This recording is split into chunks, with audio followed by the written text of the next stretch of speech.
नमस्कार। आज तारीख है 24 नवंबर 2025 और आज सुबह भारतीय सिनेमा ने अपना एक बहुत बड़ा सितारा खो दिया। जी। आज की हमारी ये खास चर्चा उसी महान कलाकार को समर्पित है जिन्हें हम सबने प्यार से बॉलीवुड का ही मैन कहा। आज हम धर्मेंद्र को याद कर रहे हैं। और ये एक ऐसा नुकसान है जो सिर्फ फिल्म इंडस्ट्री का नहीं है, बल्कि करोड़ों दिलों का है। धर्मेंद्र सिर्फ एक एक्टर नहीं थे, वो कई पीढ़ियों के उनके बचपन का, उनकी जवानी की यादों का एक बहुत बड़ा हिस्सा थे। बिल्कुल, और इसीलिए आज हमारा मिशन सिर्फ उनकी फिल्मों की एक लिस्ट दोहराना नहीं है। नहीं, हम उन स्रोतों और कहानियों की मदद से उस सफर को गहराई से समझना चाहते हैं जो पंजाब के एक छोटे से गांव नसराली से शुरू होकर बॉलीवुड के सबसे बड़े आइकन में से एक बनने तक पहुंचा। हाँ, हम ये समझने की कोशिश करेंगे कि धर्म सिंह दियोल आखिर धर्मेंद्र बने कैसे। और शायद इससे भी जरूरी सवाल ये है कि वो धर्मेंद्र बने रहने के बावजूद धर्म सिंह दियोल कैसे बने रहें। देखिए, ये पड़ताल इस बात पर होगी कि कैसे एक इंसान अपनी जड़ों से इतनी मजबूती से जुड़े रहकर भी कामयाबी के शिखर पर पहुंच सकता है और सबसे बड़ी बात, अपनी आत्मा को बचाए रख सकता है। तो ये समझने के लिए कि धर्मेंद्र कैसे बने, हमें कहानी की शुरुआत में चलना होगा। जी बिल्कुल, शुरू से। पंजाब के उस छोटे से गांव में जहां उनका नाम धर्म सिंह दियोल था। जन्म 8 दिसंबर 1935, लुधियाना का नसराली गांव। एक साधारण जाट सिख परिवार, और पिता स्कूल के हेडमास्टर थे। हाँ, ये बॉलीवुड के हीरो वाला टिपिकल बैकग्राउंड तो बिल्कुल नहीं था। नहीं, बिल्कुल भी नहीं। और शायद यही उनकी सबसे बड़ी ताकत भी बनी। सोचिए, उस दौर में हीरो या तो राज कपूर की तरह शहरी चॉकलेटी चेहरे वाले होते थे, या फिर दिलीप कुमार की तरह बेहद संजीदा। बिल्कुल। और यहाँ एक लड़का आता है पंजाब के गांव से, जिसके चेहरे पर भोलापन है, शरीर में मिट्टी की ताकत है और आंखों में एक ईमानदारी। ये सारे गुण एक अच्छे इंसान के तो हो सकते हैं, पर उस वक्त के स्टार मटेरियल के खांचे में फिट नहीं होते थे। तो क्या मुंबई में उनके लिए शुरुआती सफर मुश्किल रहा होगा? क्योंकि हम सुनते हैं कि उन्होंने एक फिल्म मैगजीन का टैलेंट हंट जीता था। ऐसा लगता है कि एंट्री काफी आसान रही होगी। एंट्री मिल गई, लेकिन सफर आसान नहीं था। वो टैलेंट हंट जीतना एक दरवाजा खुलने जैसा था, पर उस दरवाजे के अंदर एक और दुनिया थी जिसे जीतना बाकी था। 1960 में उनकी पहली फिल्म आई, दिल भी तेरा हम भी तेरे। हाँ, जो चली नहीं चली। वो रातों रात स्टार नहीं बने, उन्हें छोटे मोटे रोल मिलते रहे। इंडस्ट्री के लोग उनकी पर्सनैलिटी को लेकर थोड़ा कंफ्यूज्ड थे। वो कहते थे कि ये बहुत रॉ है, बहुत देसी है। ये तो बड़ी दिलचस्प बात है। यानी जो चीज बाद में उनकी पहचान बनी, वही शुरू में एक रुकावट मानी जा रही थी। तो फिर ये हीमैन वाला दौर शुरू कैसे हुआ? ये बदलाव आया 1966 में, और वो साल उनके करियर का टर्निंग पॉइंट था। उस एक साल में 2 ऐसी फिल्में आईं जो एक दूसरे से बिल्कुल अलग थीं, और उन्होंने इंडस्ट्री को धर्मेंद्र की रेंज दिखा दी। अच्छा। एक तरफ थी फूल और पत्थर, एक जबरदस्त एक्शन से भरपूर ब्लॉकबस्टर। पहली बार हिंदी सिनेमा के हीरो ने शर्ट उतारी थी और एक मजबूत शरीर दिखाया था। इस फिल्म ने उन्हें एक्शन हीरो के तौर पर रातों रात स्थापित कर दिया। हाँ, फूल और पत्थर ने तो उनकी एक गुस्सैल, रफ एंड टफ इमेज बना दी थी। बिल्कुल, लेकिन उसी साल दूसरी फिल्म आती है अनुपमा, डायरेक्टर ऋषिकेश मुखर्जी की। ओहो। और इस फिल्म में उनका किरदार देखिए, एक लेखक जो बेहद सौम्य है, शांत है, संवेदनशील है। वो एक शब्द भी जोर से नहीं बोलता। बिल्कुल ऑपोजिट।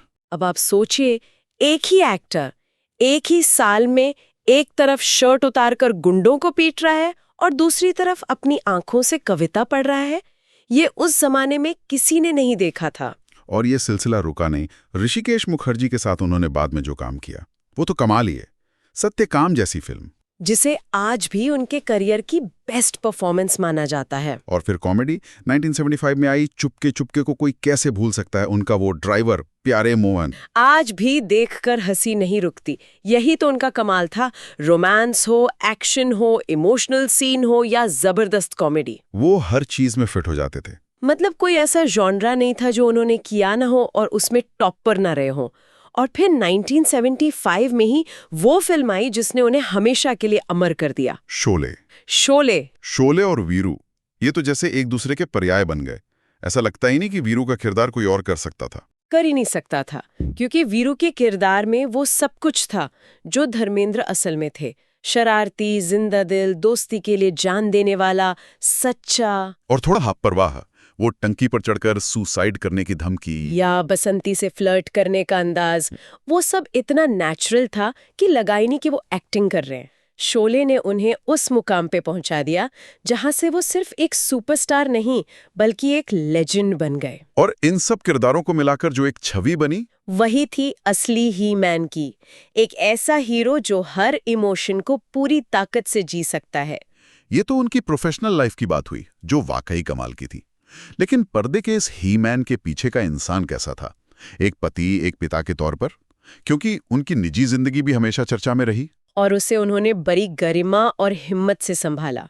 देखिए, उनकी पहली शादी बहुत कम उम्र में प्रकाश कौर जी से हो गई थी। हाँ, और उनसे उनके 4 बच्चे हुए, सनी, बॉबी। विजेता और अजीता। सनी और बॉबी दोनों बाद में खुद बड़े स्टार बने। फिर फिल्मों में काम करते हुए उन्हें हेमा मालिनी जी से प्यार हुआ और उन्होंने शादी करने का फैसला किया, जो उस जमाने के हिसाब से एक बहुत बड़ा और साहसी कदम था। बिल्कुल, खासकर जब आप पहले से शादीशुदा हों और आपके बच्चे हों। हाँ, उस दौर के समाज में इसे लेकर काफी विवाद भी हुआ होगा। बहुत कुछ लिखा गया, बहुत कुछ कहा गया, लेकिन धर्मेंद्र ने जिस चीज को हमेशा सबसे ऊपर रखा वो था सम्मान। उन्होंने कभी अपनी पहली पत्नी या बच्चों का साथ नहीं छोड़ा। वो एक पिता और पति की जिम्मेदारी निभाते रहे। और दूसरी तरफ उन्होंने हेमा जी और अपनी बेटियों ईशा और अहाना को भी पूरा प्यार और सम्मान दिया। 2 परिवारों को एक साथ लेकर चलना, और वो भी जब आप देश के सबसे बड़े सितारों में से एक हों, ये आसान नहीं होता।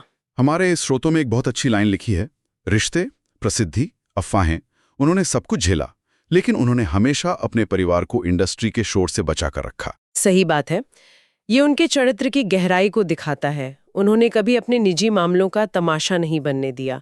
आज के दौर में जहां सेलिब्रिटी अपनी निजी जिंदगी को पब्लिक में दिखाते हैं, वहीं धर्मेंद्र ने हमेशा एक लक्ष्मण रेखा बनाए रखी। बिल्कुल। वो जानते थे कि स्टारडम अपनी जगह है और परिवार अपनी जगह। ये सिर्फ एक कामयाब एक्टर की कहानी नहीं है, ये एक ऐसे इंसान की कहानी है जो शोहरत के दबाव के बीच अपने पारिवारिक मूल्यों पर टिका रहा। और उनकी शख्सियत सिर्फ अभिनय और परिवार तक ही सीमित नहीं थी। उन्होंने एक और दुनिया में कदम रखा, राजनीति। हाँ, जो कई लोगों के लिए थोड़ा हैरान करने वाला था।